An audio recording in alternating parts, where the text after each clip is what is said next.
Halo kawan-kawan semua, terima kasih sudah mengklik video ini sehingga saya dapat menceritakan terkait apa-apa yang terjadi di dunia ini. Ya, kali ini saya akan menceritakan seorang pengantar pizza yang itu mati dalam keadaan membawa bom. Nah, bagaimana ceritanya? Simak ceritanya berikut ini. Nah, kisah pertama ini diceritakan adalah yang namanya Wills ya. Yang mana Wills ini adalah seseorang yang bekerja di sebuah pengantar pizza di perusahaan Mamma Mia Pizza. Dan si Wills ini terkenal adalah orang yang baik. Tidak ada catatan kriminal yang pernah tertores pada dirinya. Sehingga dalam penyelidikan ataupun dalam kasus pada dirinya itu sangat membingungkan ke polisi. Dan hari-harinya itu dia itu mengantar pizza, sehingganya dia bisa dikatakan orang baik karena pekerjaannya juga sebagai pengantar pizza. Lanjut cerita selanjutnya. Nah, pada suatu hari saat bekerja, masuklah telepon ke Mamma Mia Pizza, yang mana telepon ini diangkat langsunglah oleh manajer pizza itu. Ketika manajer itu mengangkat telepon itu, tapi suara yang menelpon itu tidak jelas dan suara yang dia sampaikan itu sangat tidak dimengerti oleh manajernya. Dikarenakan Wills ini dekatlah di samping manajernya, maka diberikanlah telepon itu kepada Wills. Nah, singkat cerita ternyata Wills ini mampulah mendengarkan ataupun memahami dari percakapan ataupun obrolan dari seseorang tersebut. Dari obrolan itu bahwasanya seseorang itu memesan pizza sebanyak 2 pan. Pizza itu harus diantarkan ke buah Pitt Street yang itu jauh dari kantor pizza tersebut. Nah, tempat tersebut itu tuh sangat jauh, bahkan tempat itu nggak ada aspal karena tempat itu pemancar, di tempat pemancar, sehingga aspal aja nggak masuk ke daerah tersebut. Lalu diantarlah oleh Wills ini pizza tersebut ke pemancar itu tuh. Nah, setelah diantar namun ditunggu-tunggu nggak pulang-pulang nih si Wills ini nih. Jadi manajernya ini lama nunggu si Wills ini. Kenapa nih si Wills ini nggak pulang-pulang? Nah, setelah dia mengantar pizza, nah ternyata dia berangkatlah ke sebuah bank yang bernama PBC. Nah, setelah nyampe sana, nah ternyata dia itu melakukan sebuah perampokan yang mana dia membawa bom yang itu dikalungkan di lehernya sehingga membung besar seperti ini nih. Nah, gambarnya seperti ini nih. Nah, dan dia masuk dengan santainya. Saking santainya dia masih bisa ngambil lollipop, ngikutin antrian dengan yang lainnya. Tidak ada gelagat-gelagat yang panik ataupun sesuatu gelagat yang mencurigakan dengan si Wills ini nih. Hingga pada akhirnya antrian dia itu sampailah ke depan kasir. Nah, tanpa basa-basi di depan kasir dibukalah koper yang dia bawa tadi. Lalu dia memberikan sebuah catatan. Nah, catatannya ini isinya dia menyampaikan bahwasanya serahkan uang sebanyak 250 juta dolar segera dan kumpulkan semua karyawan. Jangan berisik dan segera tertib. Sambil dia menyodorkan sebuah senjata rakitan yang itu bentuknya pistol kan. Dan dia juga menyampaikan bahwasanya dia sudah membawa bom yang itu dikalungkan di dadanya. Nah, jika macam-macam bom ini bisa sewaktu-waktu meledak jikalau para pihak bank itu nggak kooperatif kepada Wills. Nah, dikarenakan ketakutan yang amat luar biasa, nah kasir ini juga panik lah. Siapa yang nggak panik kan kalau ada bom? Nah, dikarenakan dia ketakutan dan dia juga nggak punya akses tuh untuk membuka brankas yang ada di bank. Nah, dia ambillah duit yang seadanya aja nih sama kasir. Duit yang ada itu cuma sekitar 180 juta dolar. Yang itu kisaran kalau di kurs rupiah kan sekitar 100 sampai 200 juta. Nah, itulah yang dikasihkan kepada si Wills. Yang mana tadi si Wills ini meminta kurang lebih 2 miliaran lebih lah. Nah, dikarenakan adanya cuma 100 jutaan dikasihkan kepada Wills, dengan santainya juga Wills ini mau menerima. Nah herannya di situ, ya udahlah nggak apa-apa gitu, mungkin ya mikirnya si Willis ini kan, kalau nggak dapat 2 miliar ya 100 juta juga nggak apa-apa lah, daripada nggak sama sekali kan gitu. Nah dengan santainya Willis ini mengambil lah uang tadi, dimasukkan ke koper, lalu dia keluar dengan santainya. Itu terlihat santai juga dari CCTV, bahwasanya memang nggak ada gelagat si Willis ini yang mencurigakan. Gelagat dia ini benar-benar santai banget, nggak ada tekanan. Meskipun ya di dada dia itu ada bom kan gitu. Nah dikarenakan sudah panik dan luar biasa, melaporlah pihak bank ini ke polisi. Saking kooperatifnya polisi ini cepatlah datang ke tempat lokasi, yaitu yang di bank kan. Nah dilakukanlah penyelisaran kan di daerah itu. Nah dan alhamdulillahnya si Willis masih di mobilnya tuh di parkiran, sambil tengok kan si Willisnya. Nah tanpa basa-basi disergaplah sama polisi tadi, angkat tangan gitu. Lalu mengangkat tanganlah si Willis ini tadi, disuruh menghadap ke depan kan. Nah di situ terlihatlah bahwasanya di dadanya itu ada sesuatu yang mencurigakan, dan benar saja si Willis juga mengatakan bahwasanya ini adalah sebuah bom.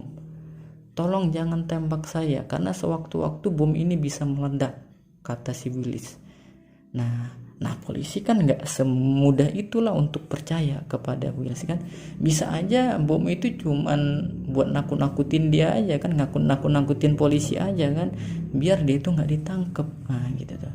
Lalu disamperin lama si polisi tadi, diperiksa. Nah polisi juga masih antara ragu-ragu nih, antara iya dan tidak nih, bom apa enggak nih kan gitu. Lalu ditelepon lah sama polisi seorang penjinak bom. Nah dikarenakan tempat itu di pinggir jalan, jadi dikarenakan adanya bom itu tadi, jadi terjadilah kemacetan karena dikhawatirkan warga sekitar datang, di stop lah jalur lalu lintas pada saat itu tuh. Kan macet, lalu lintasnya tadi nggak normal, jadi penjinak bom ini tadi lama juga datangnya kan. Nah sedangkan si Willis ini tadi masih dia angkat tangan kan, dan dia mengatakan kepada polisi, Bukan saya yang melakukan, ini bom, ini dilakukan oleh orang yang berkulit hitam gitu.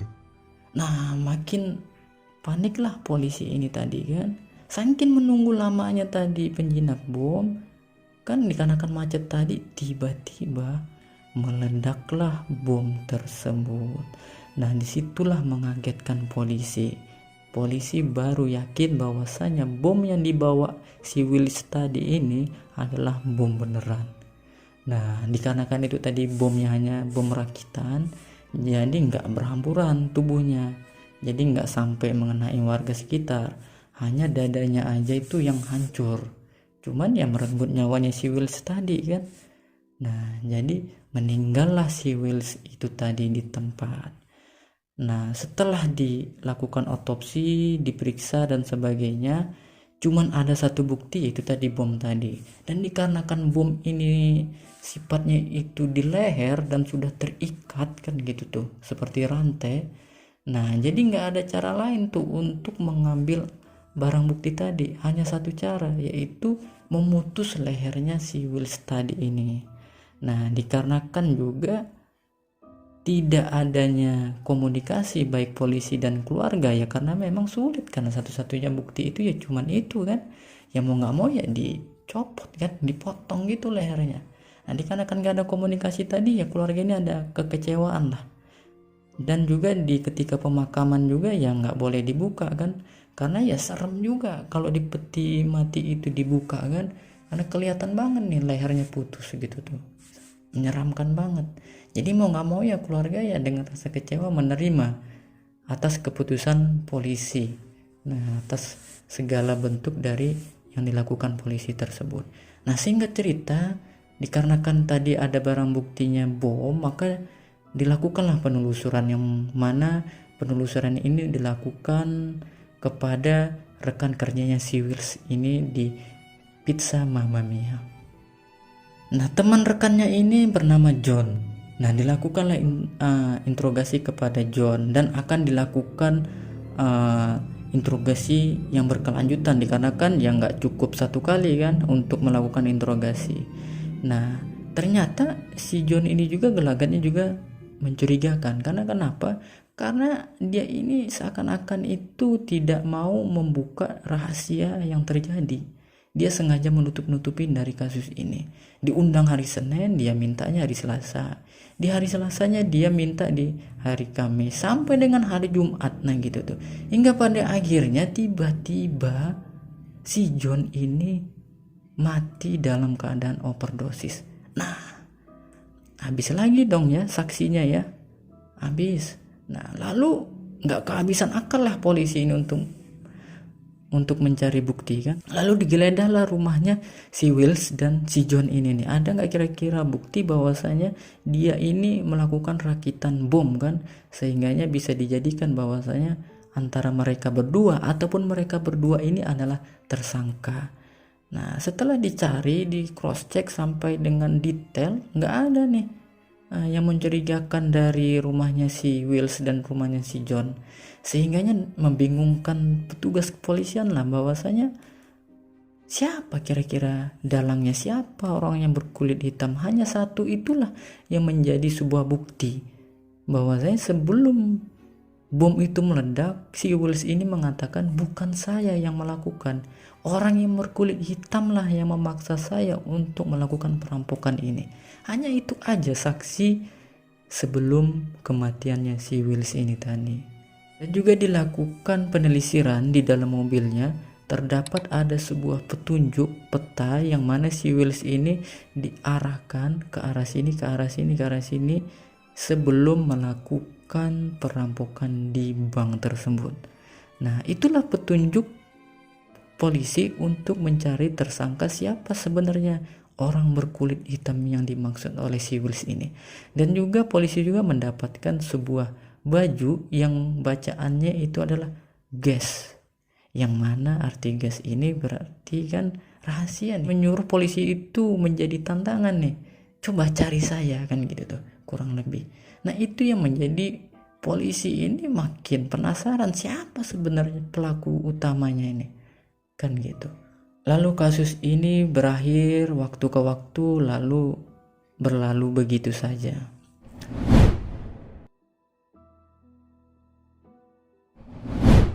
Lanjut cerita setelahnya. Lalu kita bergeser ke cerita lainnya. Nah, tiba-tiba datanglah seorang pria yang bernama Bill itu melaporkan ke polisi bahwasanya di rumahnya itu ada kulkas yang itu menyimpan mayat seorang laki-laki yang bernama Tom. Nah, kagetlah polisi, kok bisa di dalam kulkas kamu itu ada mayat? Lah, kamu malah melakukan apa kan gitu. Lalu diceritakanlah oleh si Bill ini bahwasanya dia didatangin oleh mantan kekasihnya yang bernama Mercury, yang itu dia memiliki pacar, dan pacarnya ini dibunuh sama Mercury dan dititipkanlah kepada dia. Nah, awalnya si Bill ini nggak mau lah karena itu kan mayat, khawatirnya nanti dia kenapa-kenapa, terjerat kasus kan gitu. Nah, dikarenakan memang si Mercury ini ada ikatan sama si Bill, jadi si Bill ini ya udahlah, saya mau, cuman jangan lama-lama karena saya khawatir nih, ini kan soalnya mayat, kata si Bill gitulah ke Mercury. Nah, dikarenakan sudah lama, ada seminggu, lalu dilaporkanlah ke polisi tersebut. Nah, jadi di situ juga si Bill ini menceritakan bahwasanya si Mercury ini adalah dalang utama perampokan di sebuah bank. Nah, kagetlah polisi kan, karena akhir-akhir ini nggak ada yang melakukan perampokan di bank kecuali kasusnya si Wills kemarin. Nah, disitulah mulailah ada angin segar bahwasanya kasus kematian kemarin itu mendapatkan titik terang. Di si Bill ini juga menceritakan bahwasanya Mercury ini nih sudah banyak melakukan aksi kriminal. Ditambah lagi dia itu sangat benci sama ayah tirinya. Ditambah lagi ayah tirinya ini punya asuransi. Asuransi itu akan bisa dicairkan kalau orang tersebut meninggal. Maka disitulah Mercury untuk bagaimana tuh caranya agar ayahnya tadi meninggal. Nah, maka dia itu membayarlah seorang pembunuh bayaran. Cara membayarnya dia harus merampok bank dulu. Yang mana merampok ini tadi si Wills telah dikorbankan agar bisa mendapatkan uang untuk membunuh bapak tirinya tadi. Nah, makin heran lah polisi kan, kok bisa kayak gini nih. Tapi boleh juga nih informasinya si Bill ini nih kan. Nah, ditambah juga kan polisi kan juga cerdas kan, dia nggak sembarangan terima tuh, yang penting dia terima dulu, dia tampung dulu kan. Diusutlah kembali kasus si Wills kemarin itu tuh, dan dilalahnya nggak ada angin, nggak ada hujan, ternyata si Bills ini wafat dan meninggal dikarenakan kanker yang sudah dideritanya.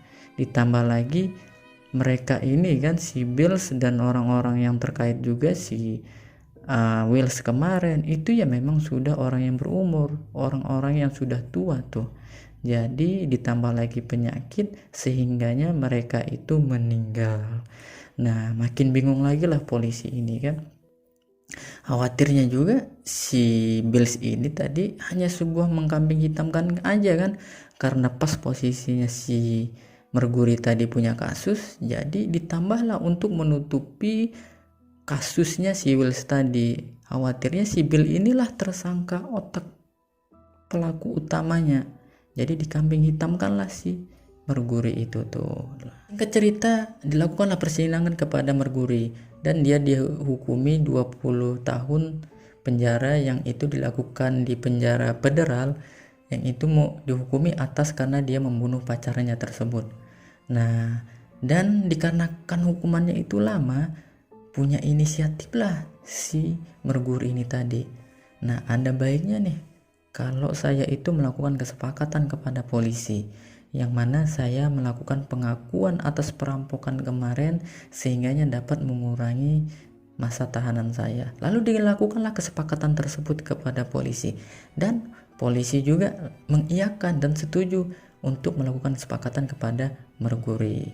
Nah, singkat cerita, ketika dia mengakui bahwasanya yang melakukan otak dalam pembunuhan tersebut adalah Bill sendiri. Singkat cerita, datanglah seorang warga melaporkan bahwasanya ada gembong narkoba yang bernama Kernet. Nah, Kernet ini dia itu seorang kriminal dan juga gembong narkoba. Nah, warga ini sudah resah sama Kernet ini nih, sehingganya dia dilaporkan kepada polisi. Nah, setelah dilakukan penyelidikan dan sebagainya, dihukumilah si Kernet ini sebanyak 40 tahun penjara.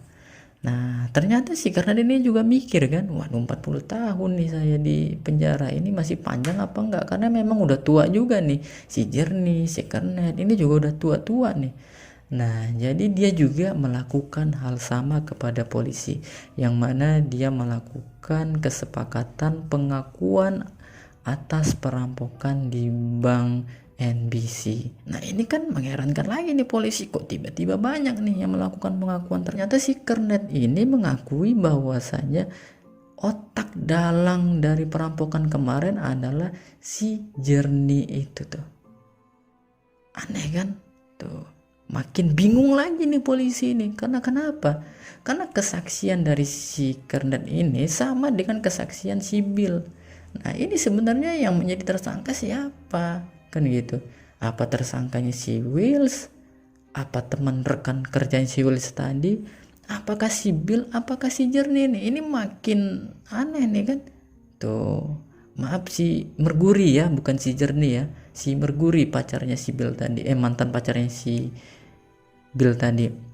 Ini makin heran nih polisi, tapi polisi nggak langsung percaya kan, karena ya ini udah banyak kesaksian, ditambah lagi kesaksian itu sudah meninggal semua kan dari 3 orang tadi, dan 3 orang ini benar-benar mencurigakan nih. Setiap orangnya punya potensi mereka lah dalang pelaku utama yang melakukan pembunuhan itu tuh.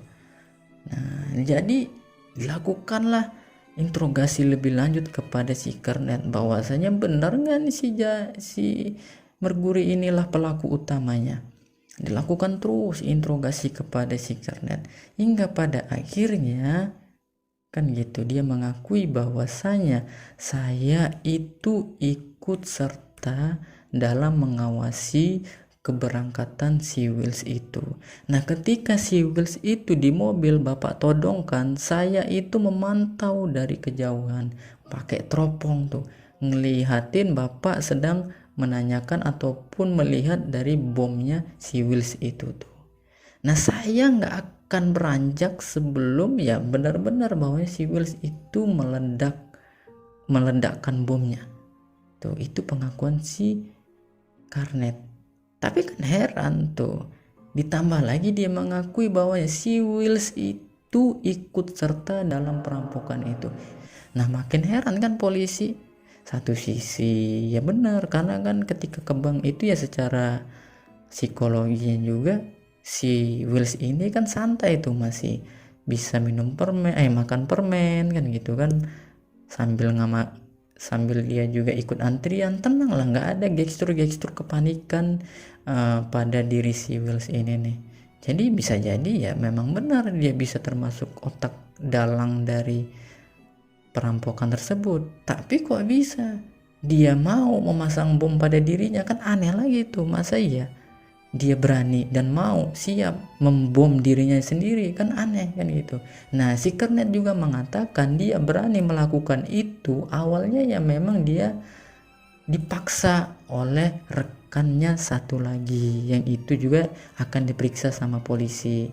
Nah, dia melakukan itu karena orang tersebut memaksa dan juga memukuli si Wills ini tadi agar dia mau memakai bom tersebut. Dia tahu keberangkatannya si Wills ini dari pizza sampai dengan ke pemancaran itu kan gitu. Itu ya memang sudah strategi mereka, yang mana mereka itu sengaja menelpon si Wills ini melalui pizza. Karena kenapa? Karena dia kerja di situ dan yang angkat itu kan manajernya. Jadi mereka itu sengaja memberikan isyarat-isyarat agar si manajer ini tadi bingung, dan akhirnya dikasihkanlah telepon itu ke si Will, sehingganya mereka berbicara terus terang bahwasanya kita sedang ada rapat untuk melakukan perampokan di bank, segera berangkat. Nah, itu tuh kurang lebih obrolan mereka lewat telepon itu tuh.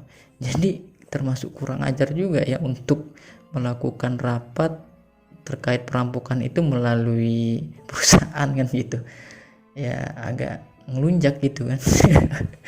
Nah, singkat cerita berangkatlah kan si Wills itu kan ke pemancar. Nah, di situ tuh dia emang nggak mau tuh dipakaikan bom, tapi kan berpikir lagi nih mereka ini, kalau seandainya dia ketangkep dan bocor, lah bahaya nih mereka nih. Maka kesepakatan lah mereka itu memasang bom beneran tuh. Tadinya niatnya palsu, dipasang bom beneran ke si Wills ini nih. Nah, karena si Wills ini nggak mau, dipaksa dan digebukin lah sama rekan mereka itu tuh.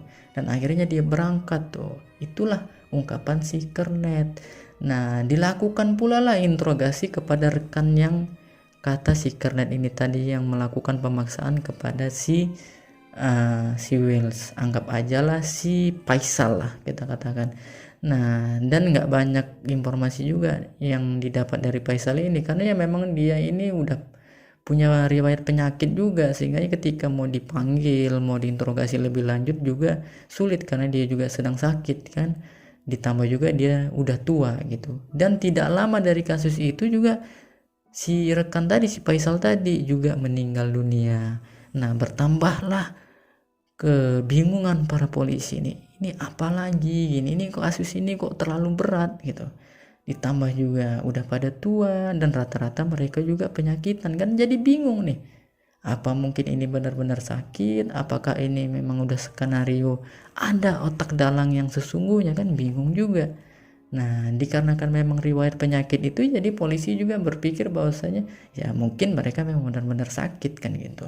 Jadi ya nggak ada alasan lain kan selain ya mereka inilah pelaku-pelakunya. Setelah dilakukan interogasi tadi, setelah melakukan pengakuan dari Kernet tadi, lalu dihukumilah si Kernet tadi 40 tahun penjara, yang mana dia didakwa atas gembong narkoba tersebut, bukan dikarenakan kasus si Wills tadi. Nah, kasus si Wills ini masih ngegantung nih, dan pada akhirnya di 2018 si Merguri tadi akhirnya meninggal dunia. Dia meninggal dunia dikarenakan sakit kanker payudara yang dia derita. Nah, dan pada akhirnya di tahun 2019 si Kernet tadi meninggal dunia juga dikarenakan penyakit diabetesnya. Nah, karena memang juga orang-orangnya udah pada tua semua pelaku-pelakunya ini. Jadi bingung nih polisi kan. Jadi sudah terbatas waktu nih orang-orangnya karena memang penyakitan dan juga sudah tua. Bingung nih polisi. Hingga pada akhirnya ya sampai sekarang kasus itu masih mengambang tanpa diduga siapa pelaku utamanya. Nah, polisi cuma punya satu bukti tuh bahwasanya dari si Willis tadi dia mengatakan bahwasanya saya ini dipaksa orang berkulit hitam. Cuman itu aja yang dia pegang, yang dipegang para kepolisian kan. Jadi ya benar-benar membingungkan kasus ini. Nah, kesimpulan pada kasus ini ya amat membingungkan ya. Jangankan kita nih bingung, polisi aja bingung kan. Yang mana orangnya bapak-bapak semua, penyakitan, dan satu perempuan kan si Merguri, dan orangnya sudah meninggal semua kan gitu. Nah, ini dibingungkan karena semuanya itu melakukan pengakuan-pengakuan. Bisa jadi nih memang si Wills ini adalah pelaku yang dimaksud dari si Kernet tadi kan. Karena ya memang sudah kepepet apa gimana ya, mau nggak mau ya, karena dipukuli dia memakai itu bom tadi. Dan pada akhirnya daripada terancam kan, daripada bocor, diledakkanlah dari jarak jauh sama rekan-rekannya itu tadi. Dan bisa jadi ya memang mereka ini cuman pelakon, ada dalang utamanya yang belum dapet nih, yang dikatakan si Willis tadi, orang berkulit hitam ini tadi, yang itu masih berkeliaran dan belum terendus ini bahwasanya dialah pelaku otak dalang sebenarnya. Tapi dilihat-lihat si Willis tadi kan ya memang dia santai tuh, masuk ke banknya dia juga nggak ada rasa panik dan sebagainya. Ya benar-benar membingungkan kasus ini nih. Sampai pada akhirnya memang bisa dikatakan kasus ini adalah kasus termasuk kategori kasus yang dapat membingungkan polisi, termasuk FBI yang ada di Amerika. Nah, luar biasa memang. Nah, menurut kalian gimana nih? Siapa sebenarnya menurut kalian dalang utama dari kasus ini? Yuk, masuk di kolom komentar yuk. Kira-kira menurut kalian siapa nih? Yuk. Jangan lupa ya di-share, di-subscribe karena ini channel pertama saya, video pertama saya. Harapannya bisa menceritakan ataupun menemani tidur kalian nih, agar nyenyak lagi, lebih nikmat lagi itu tidurnya. Terima kasih, sampai jumpa di kasus-kasus selanjutnya. Bye bye.